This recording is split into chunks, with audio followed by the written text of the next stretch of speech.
The topic is hunger or anger, which is more difficult to manage and why. I repeat the topic, hunger or anger, which is more difficult to manage and why.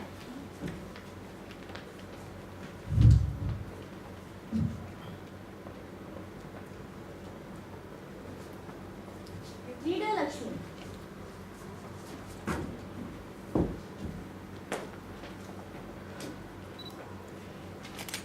Respected YLP coordinator, Toastmasters, distinguished guests, and my fellow youth leaders, good evening. Good evening. I would say hunger is more difficult to manage than anger because if you are angry at a person, you can sometimes control yourself. But if you're hungry and you don't have food for 3-4 days, you are going to die. So it's not that easy to control, and I would suggest that you eat on a regular basis but not too much because that will be a problem too. And anger is something that it's for a short period of time. You might be angry at a person, for example maybe your mother, but you cannot be angry at a person for more than maybe a week or something because you love them.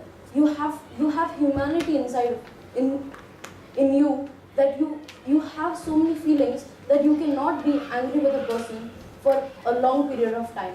But hunger, not a good idea. You cannot manage hunger because if you're hunger, your stomach starts to grumble and make that weird noises. You might be embarrassed out, but anger, you have to control it because there are so many people over there who don't have people as their friends or maybe someone, their loved ones with them anymore, and they cannot be angry. All they have to do is work to earn food. To conclude, I would say that managing hunger is not that easy. Over to you.